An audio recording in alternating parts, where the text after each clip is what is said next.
and welcome to the Convex Conversation with me, broadcaster Helen Prospero. This week's guest has just returned home to Wigan from North America after a 64-day, 3,588-mile human-powered journey from Death Valley in California to the summit of Denali.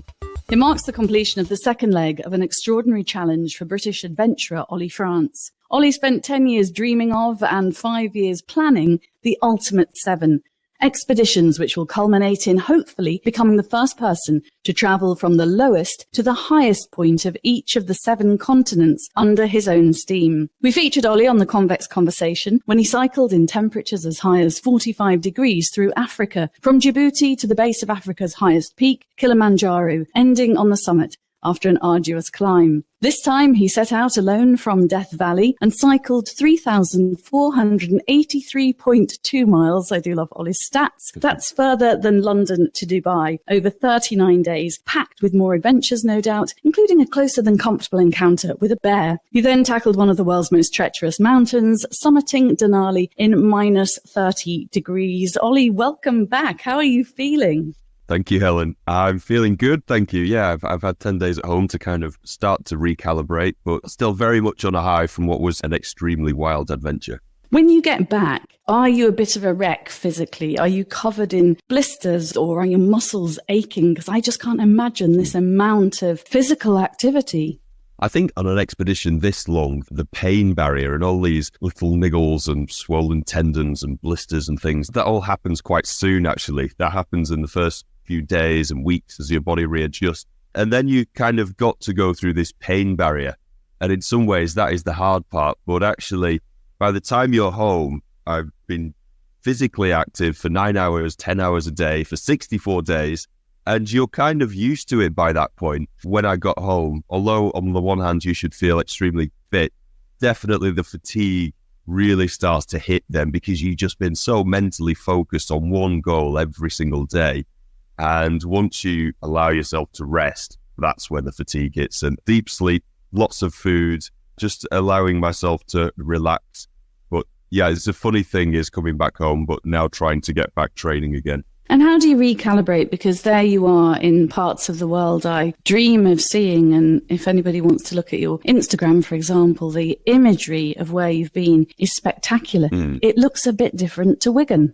It is, that recalibration process is difficult. And I tend to find there is a link. The bigger, wilder, more remote the expedition, the harder it is to readjust to what we call normal life, particularly on the mountain this time. As you mentioned in the intro, Denali is a particularly brutal, fearsome, windy, stormy mountain. We were there for 22 days. And it's a very intense environment. You're sharing a tent with your teammates. And when you're not sharing a tent with them, you're on the end of a rope with them. You're making big decisions every single day. You're fully focused on one goal, no phone signal for 3 weeks.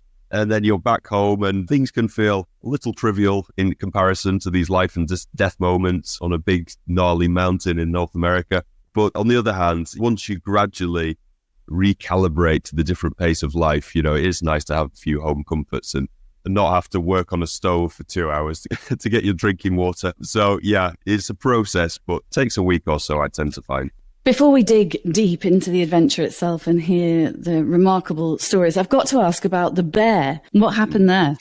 Yeah, this was an interesting one. I was cycling through Yukon territories in northern Canada. And here, this is an exceptionally remote area. You're traveling, 100 miles between small communities. And this was spring, so I was well aware that the bears were starting to come out of hibernation. And you could say they were peckish. 6 months in hibernation, and they're starting to emerge. And people are starting to tell me occasionally, oh, you might bump into a bear, or I saw a bear yesterday. And so cycling through this really remote wilderness, dense trees on either side every day, seeing just a handful of passing cars on my own, I was well aware that there could be bears around. And then every tree stump becomes a bear, every rock becomes a bear. And eventually, I saw this shape on an ice lake just to my left-hand side.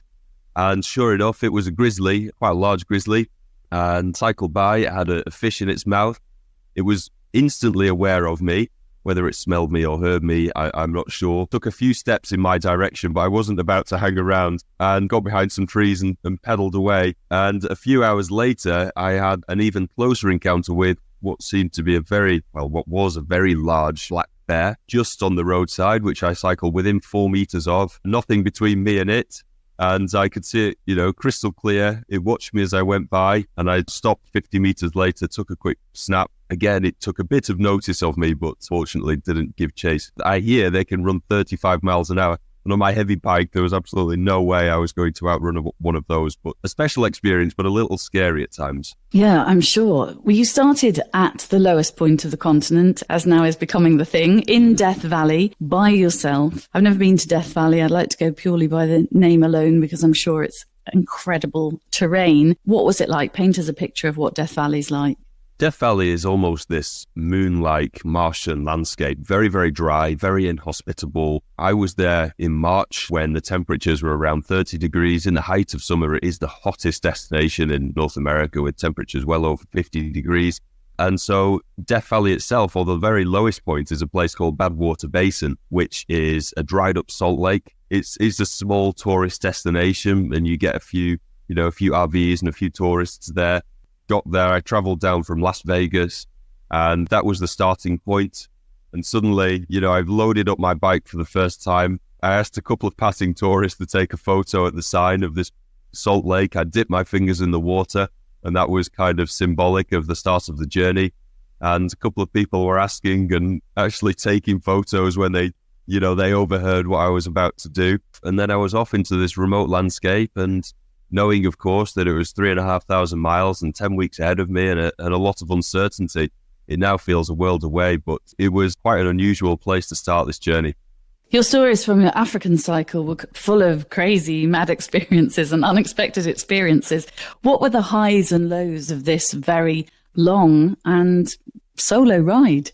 One of the real tough parts, or the real lows, and I mentioned this before, was that pain barrier.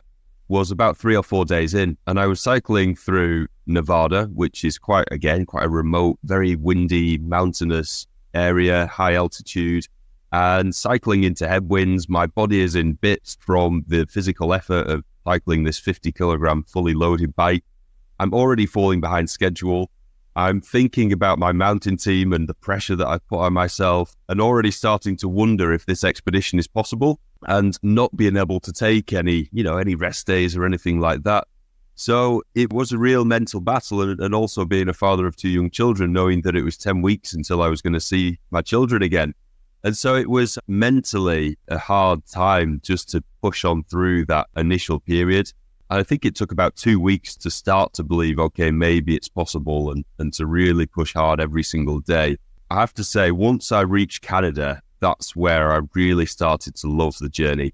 And just getting into those remote wilderness areas in British Columbia, where you've got endless mountains next to you, big towering snowy peaks. You're seeing moose, I'm seeing bison, I'm seeing bald eagles, I'm hearing wolves from my tent. I have these bear encounters. That was really special. And there were some pinch me moments where I just thought to myself, this is what adventure is all about. This is why I do it.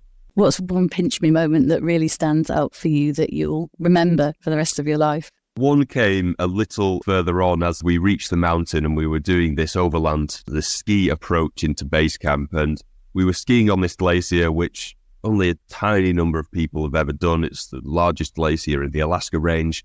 The mountains are getting bigger either side. The sun is beaming down on us. We're on a 75-kilometer long glacier, 2 miles wide, and we're the only humans in sight. We didn't see anybody for 8 days, and that was really special. We were in a pretty special place. Denali was just peering through clouds ahead of us. Yeah, that was what adventure was all about. So how do you push through the mental challenge, and what's going on your mind? How are you not entertaining yourself, but where are your thoughts when you're on the cycle ride? Because the cycle ride's different to the climbing, that you're alone on the cycle ride. Yeah, and the bike was certainly mentally the toughest part, because I had no support vehicle, no teammates. I'm entirely alone. And actually, one thing which surprised me was that the very small amount of human interaction. Each day, I might have 1 or 2 conversations with people. And other than that, it's just pickup trucks and huge lorries flying by. And so it meant that each day for anywhere between 8 or 12 hours, I was just in my own head, really, which is not always a great place to spend so much time because you end up going on an endless loop sometimes. You go through every emotion, which seems strange to say it when you're on your own, but you can, in one day, have total despair and then total euphoria, at other moments when things go well. So it was a real mental challenge. But I have to say, one of the things I did do just to distract my mind was listen to lots of music, listen to lots of podcasts, including your own Convex Conversations, and enjoyed some of those episodes. But sometimes it was just about distracting yourself, finding any reason, any motivation just to keep on going. And also take a moment to try and appreciate the scenery that I was cycling through. It was changing day by day. I really felt the effect of the seasons and actually was just immersed in nature. Being outside for the majority of the day, every single day, for weeks on end, was quite a special and quite a rare thing to do. You're alone on the bike, Oli, in remote lands. How organised did you have to be in terms of things like food? I had to be really well organised, and I think one of the things that surprised me and might surprise some of the listeners was the sheer distances between some of the amenities, some of the communities that I was traveling through. In British Columbia, for example, there was one section, it was 330 miles between towns, and all you had between those two towns were two small, dusty gas stations. So that's like traveling from London to Edinburgh, and all you've got is a couple of gas stations, and that is it. And you can't count on them being open. So I really did have to be well prepared. And of course, when I'm cycling for so many hours, I'm consuming a lot of calories. I need to consume a lot of calories. That means a lot of food to carry, a lot of weight. Water was less of an issue. There were lots of streams and rivers and melting snow that I could do. And there was one day in particular where I'd cycled 85 miles in this very remote area. It'd been very hilly, very windy, cold, hard day. It was about 7 p.m. and I was so ready for that day to be done. It was mentally very difficult, completely cut off. I reached this. What on my map was going to be a small motel and gas station where I could hopefully get provisions. And as I got there, there was nowhere to stay. It was bear country, so my appetite for camping had reduced a little in this particular area. And all I could do was top up on a few snacks, and I had to get back on my bike for another 45 miles to reach the next town, cycling well into the night through bear country on my own, completely depleted. But it was a case of, if you don't do that, well, you've nothing to eat. So it's a good motivator as well. It was quite an expedition in itself, just getting to base camp once your cycle ride was finished. You touched a little bit earlier on the glacier, which was part of that. But tell me about that 110-kilometre ski to reach base camp and the sort of terrain you're going through and the challenges that presented. Yeah, so the ski into base camp was what I always believed could be the crux or the most difficult part, the biggest unknown of the entire expedition, really. For context, Denali National Park is a huge area of towering mountains, absolutely vast, and most climbers, 99%, usually 100% of climbers each season, are flying directly into the Denali base camp, which is located right in the heart of this range, just below the mountain of Denali. And so they fly in by ski plane, land in the base camp and complete their climb from there. For me to complete this journey completely human-powered, that meant I needed to do a long ski approach. It was actually 122 kilometers in the end, just to reach base camp with my team. And there was so little information on this particular route because simply only a tiny number of people have done it over the years. And we knew that we would be venturing into raw Alaskan wilderness. And so the start of the ski was the end of the ride, and this was up a road in the foothills of Denali National Park where I'd hit the snow line. After meeting with my team and reorganizing our things, we set out from that exact spot and continued on skis. The first few days we were skiing through the foothills, and so that was going up through mountain passes, that was crossing frozen rivers. The snow was starting to melt, so it was just marginal that we could actually make progress. We were fully self-supported, so each of us had about 60 kilograms of gear, split across sleds and heavy packs we were hauling behind us. And I was now with 3 other members of my mountain team. And once we made it through those initial foothills for the first few days, we then had to hack our way and crunch our way through this maze-like vast expanse of trees and bushes. Very, very hard work, very frustrating at times. You're going up hills, down hills, everything's getting snagged on the branches, you're falling over, you're upside down, very tough, slow progress. We then had some river crossings, freezing river crossings, and then we were camping out in bear country and we found bear tracks 20 meters from our tent. We were possibly the only humans to have been in that exact area for years potentially. Eventually, we made it through the broken mass at the edge of the lower part of the glacier. This is the Kiltner Glacier. And we managed to find a sort of a snow ramp which led up through this absolute towering, jumbled ice field to get up onto the glacier. And then we had 60 kilometers of glacier to navigate, which featured huge crevasses, which could probably swallow a London skyscraper. And meanwhile, the higher we get up, the higher altitude we're facing. We're getting bigger mountains either side, sometimes with avalanches coming down off them. And so it was just the most wild journey. 8 days to get to base camp, in which time we saw no other humans. We saw a couple of the ski planes flying overhead, and my teammates sometimes reminded me that this was all my idea, but in truth, it was an incredible, remarkable adventure. You talked about the crevasses. Didn't your ski pole totally disappear down a hole at one point? Yes, that was, well, very unnerving to say the least. I described that these crevasses, and for anyone who doesn't know, a crevasse is a gap in the glacier. So the glacier is a huge mass of ice. In this mass of ice, you've got these cracks which go down right into the depths of the glacier. And that could be hundreds of meters deep potentially. And in the wintertime, on this particular glacier, a lot of these crevasses are snow covered.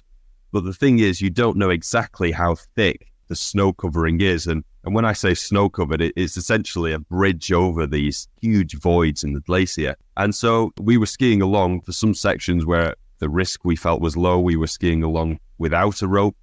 When we reached areas which were heavily crevassed and you could visibly see massive crevasses, we did fix a rope and, to ourselves, we secured ourselves together with a rope, which meant if one of you falls in, you can haul them back out. And we just roped up going through this crevasse section, and I was skiing along, put my ski pole at the side of me in what just looked like ordinary terrain, and it went straight through. Big black hole there to my left-hand side. I then put the other ski pole in on my right-hand side, and that went straight through. And then either side of me, just below my feet, I could see two black holes. And all I'm perched on is my skis at this point. All that's carrying me above this huge void below me is my skis. And so it was a heart-racing moment, to say the least. And so I skinned out of danger and got away from it. But yeah, how close I was to falling through, I shall never know. But the snow was only a few inches thick. Oh, thank goodness you didn't. How do you keep the steely focus that I would imagine you and the team require when you're trying to cross treacherous areas like this? One of the themes and one of the things I spoke about a lot amongst the team was to have zero complacency. Because in an area like this, and certainly the risk escalated the higher we climbed the mountain, in a place like that, it only requires one mistake. You really are on a razor's edge of danger so often, and even the smallest decisions can potentially have life or death consequences. So even when the sun is shining, even when things are feeling good, when you're well hydrated, when you're well fed, when everything's going perfectly, even in those moments, it's just keeping very much in mind that you cannot afford to be complacent in a place like this. Enjoy it, absolutely, but we really had to remind ourselves of that. And then when it came to the more dangerous, more high risk, more uncertain areas, then it was really keeping focus, making sure we don't slip up, making sure we're making the right decisions. And did you have enough food? I think I saw in one of your posts that you'd only got food for a certain number of days, and it didn't sound as if that was really enough. Yeah, we set out from the start of the ski up to base camp with about 8.5, 9 days worth of food. And we felt it would probably take around 8 days, 9 days. So we were in the ballpark with food. And then we were getting a resupply at base camp. So we knew that once we get to base camp, we could stock up on food once again. But this initial section had been far harder than we ever anticipated. I mentioned that it was so hard to research, and hacking through those bushes, crossing those rivers, navigating those mazes of ice. So by the time we reached the glacier, we only had about 3.5 days worth of food, and we had still about half of the distance to cover. And truly we had very little insight as to what we would face on this glacier, how hard it would be, how crevassed it would be, how quickly we could travel. And things worked out just in the end. We were prepared if we fell behind to reduce our rations down to half rations and eat just far less calories each day and just kind of suffer for a few days. Fortunately, it didn't come to that. But by the time we reached base camp, I personally was down to my last few snacks, last few drops of water, as it was a really hot day on the glacier, but just about made it there for a food. And I can say that we ate very well that night once we reached base camp. I bet you did. When you're out there in the middle of the Alaskan wilderness, where very few humans have ever been, is that what really drives you, Oli? You know, when you're in your tent at night, reflecting on the day that's just passed and the day that's ahead, is that the real privilege that makes you want to go to these remote places? And do you feel that you're a really tiny person on the planet and the fragility of life when you're somewhere like that? Yeah, you really do. And it's a reminder that there are still some incredible, unexplored, uncharted, wild places out there, even in North America, you know, and we think of North America as kind of a highly built up, commercialized region, perhaps, but Alaska, you know, it's known as the last frontier. There are still vast areas which are totally uncharted. Just the fact that you can go on this journey and spend 8 days without seeing another human, walking through areas which might have been years before any other person has been there.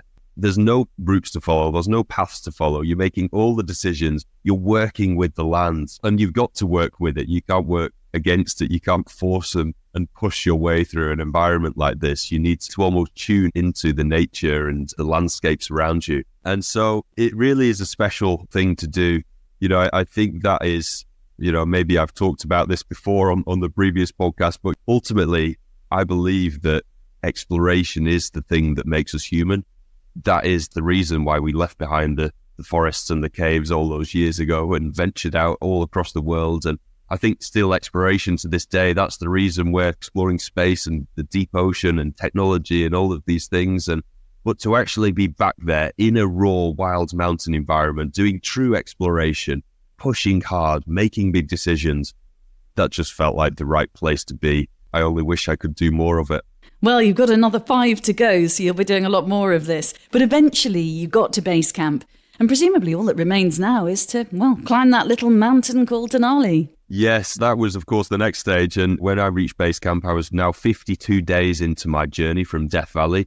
I'd already cycled all that distance, and we completed that initial ski up into base camp.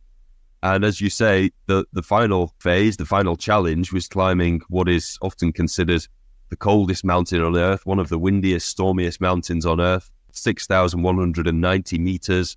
And certainly success was still never guaranteed. For context, last year of the 900 or so climbers who attempted Denali, only 30% actually made it to the summit. And so I was very much aware that I could have come all this way and potentially we might still not make it, but we had to get re-prepared, refocused. I talked about this idea that it was very much escalating risk throughout this journey. I know risk is a theme on this podcast. And the higher we went up this mountain, we were starting to face more exposed terrain. The winds were getting more fierce. The temperatures were getting colder. The margin for error was getting slimmer with every step up this mountain. And so that's where that initial approach of shaping our team, of working well together, of being efficient, of making good decisions, that all really started to pay dividends. And we had to retain absolute focus until we pushed on towards the summit.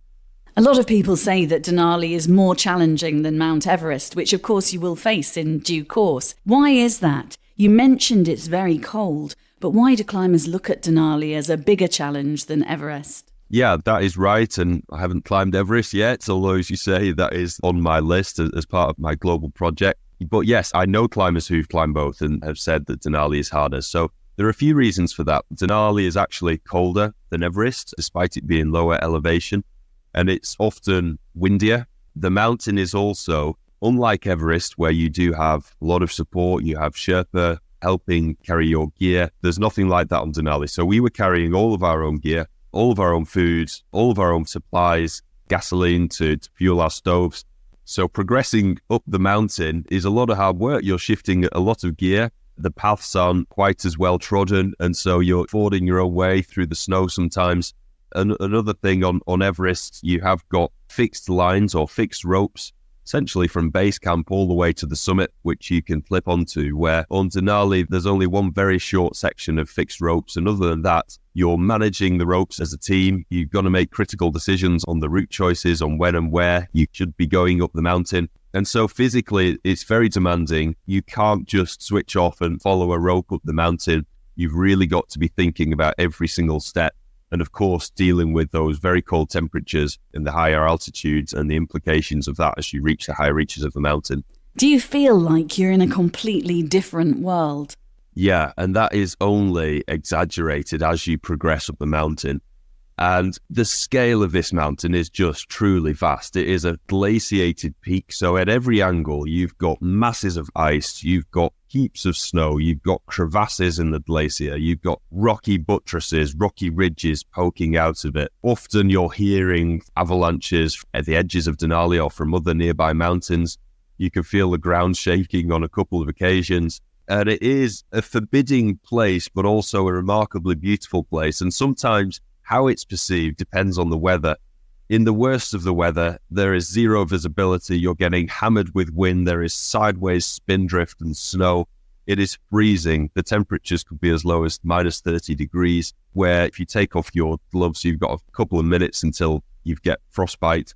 But on the other side, it can be incredibly beautiful and the sun is shining and the wind drops and you can just take in these remarkable landscapes around you, big towering mountains. So it's a tempestuous mountain with very different emotions. And as with the glacier, it's a case of working with the mountain, not against it. If you catch yourself in the wrong place at the wrong time on the mountain during a storm, you're going to be in some real trouble. And so we had to make good decisions, pay heed to the weather, and make sure that we were working with this great majestic mountain. Were there any points where you felt particularly stressed or worried or had to have a chat with yourself? Any moments where you wondered if you weren't going to make it and felt desperately at risk? There was one moment which sticks in my mind, and this was about 8 weeks into my expedition in total. We'd reached a camp called Camp 4, which is at around 4,300 meters. And this is kind of the last, what feels like a safe refuge on the mountain. And so we were sitting out the weather there for about 5 or 6 days. It had been very high winds higher up the mountain. So all we could do was sit in this camp, make occasional shuttle runs up and down the mountain when there was a break in the weather for acclimatization. And other than that, it's a waiting game. And one morning I was messaging. I didn't have phone signal, but I had a satellite messaging device where I could message my wife, and we exchanged a couple of messages from my 3-year-old daughter. And I was thinking a little about home, which can be a dangerous thing to do. Later that day, we got a break in the weather and we were moving up the mountain, up a very steep section of ice, and eventually reached this ridge at about 5,000 meters, wearing heavy packs, feeling the altitude kind of redlining, as you might say, really pushing hard, and the oxygen is reducing with every step. And as we reached this ridge, this very exposed ridge, there was a helicopter flying ahead of us, and unfortunately it was carrying the body of a climber who had fallen and died just a few days earlier on a particularly steep section of the mountain. And so that was a moment where I was thinking a little about my daughter that morning, and now I'm seeing this, and it's a reminder, if we didn't already know it, of just how narrow the margins are on there. And we had to come back to this thing of absolutely no complacency. We make solid decisions. We don't take any unnecessary risks. And for me personally, just had to have a moment just to mentally refocus and make sure that my head was in the game and that we could carry on. I remember talking to you last time about the extraordinary support from your family and from your wife. And you saying that when you met Emma, she met an adventurer and she helps you plan these journeys and looks at the safety and the risk with you. And that's very important, I would imagine, from her side as well. When she's sitting at home, not hearing from you for a few weeks, just praying everything's going well. So it's a lot of mental strength, I would have thought, on her part. Yeah, absolutely. And Emma is very much a part of the process of helping me plan these expeditions, helping to talk through plans and logistics. Very, very level-headed, thinks analytically and helps me really get into the details of the risks I'm taking. And I think that is of comfort to Emma to see the depths of preparation that I go into and the long sleepless nights of wrestling with risks and kit ideas and speaking to teammates and making sure that absolutely everything is thought about, is considered. I think one of the keys to an expedition like this and succeeding is absolute attention to detail. And in some circumstances, you cannot afford a single slip up. One misstep, one incorrect item of kit could really cost you dearly. And so it is that attention to detail, that absence of complacency that really gets you through. And so I think on Emma's part, seeing me go into these deep depths of preparation and planning is of comfort. That said, I can only imagine it is very, very hard for her to be away from me, not knowing exactly what I'm going through. And in some ways, as hard as it is up there, it's still hard to illustrate and explain exactly what we are going through. She remains incredibly supportive, and I couldn't do it without her. You give fantastic descriptions, and you're a joy to interview on the podcast because you transport me and our listeners through your descriptions to the places you've been. Take us now to the summit of Denali and what it was like to get there and how you felt when you finally made it. So we'd made our way up to 5,200 meters and one last camp. It's called the High Camp, known for being extremely windy, extremely cold, not a place to hang around, but kind of necessary for getting up to the mountain. And so there was a break in the weather and a couple of other teams had gathered around us. Everyone was thinking the same thing. And so we started to move. We got up early, 5 a.m. Already it's about minus 25 Celsius, freezing cold, quickly layered up, got some hot water and hot food in our bellies, and started to progress up the mountain. And with every step, you're feeling the thinning air. Everything is harder work at this altitude. I remember we were finally approaching the summit, along the summit ridge, and it's a relatively steep ridge to finally push onto the summit. And there'd been some clouds whistling by, a little bit of wind, and that just seemed to drop out. And we stopped around 100 meters from the summit and just looked up towards it, this great big shining white mass with the sun bouncing off it, with a ridge between us and the mountain. And for the first time on this journey, having had so many doubts, having had so many uncertainties, I felt like we could actually do it and we could actually make it to this summit. And until then, I'd never allowed myself to believe that we could until we were there. And then it was a case of making those final 100 yards and reaching what had been my absolute goal for actually about a decade, what I planned towards for 18 months, what I journeyed towards for 64 days. And it was a huge range of emotions, relief, intense satisfaction, almost a little dose of euphoria, and being able to stand there with my incredible teammates who I owe so much to as well was just one of the most profound feelings and a moment I'll never forget. And how long did you spend up there, Oli? In inclement weather, it would be a case of getting up there, touching the summit and scooting away as quickly as you could. But for us, we actually had pretty good weather as far as it goes. It was very, very cold. It was minus 30 with wind chill of around minus 38. We were equipped for it. And I think in the end, we spent almost an hour up there on the summit, just kind of getting photos, just taking in the views and just really relishing in that moment. So that felt like a very fitting end and a nice reward after what had been a very long journey. 2 of your extraordinary expeditions are complete now. You have 5 more to go on the ultimate 7. What's in store for the 3rd challenge, which I'm sure we'll probably want to do another episode on once you complete it? Where are you off next? So the 3rd installment of the ultimate 7 is likely to be South America in the winter of early winter of 2025, so January 2025. And the South America leg is logistically a little more straightforward than Denali, although still not without its challenges. It is a 1,600-mile cycle from the southern part of Argentina down near Patagonia, from a place called Laguna del Carmen. And then it's a 1,600-mile cycle way up through Argentina to reach the mountain of Aconcagua, which lies up on the Chilean border in the Andes. And this is a big, windy mountain. It's 6,900 meters. It's not considered as technically difficult as Denali, But due to its huge scale and another 800 meters higher than Denali, it is prone to very fierce winds, very cold temperatures, has been known over the years to turn back some of the most seasoned climbers. So it will be another great challenge. I'm particularly looking forward to going down to South America and actually for the first time in all of my travels to heading to that continent. But I'm already starting to think ahead of it towards that one and very much looking forward to it. You know, we always talk about risk, and we've touched on risk a little bit today, but what was the biggest risk you took or had to face on this particular leg of the challenge? It's so hard to come up with one specific moment because there were so many risks. And sometimes it was the more mundane, actually. On the ride there, I touched on bison and moose and bears and wild animals. But actually, it was the thousands of passing trucks which gave me far more headache than any of the wild animals. In a sense, it was the more mundane. It's all of those vehicles which could, potentially squash you, and you feel very small on a little bike on those big American roads.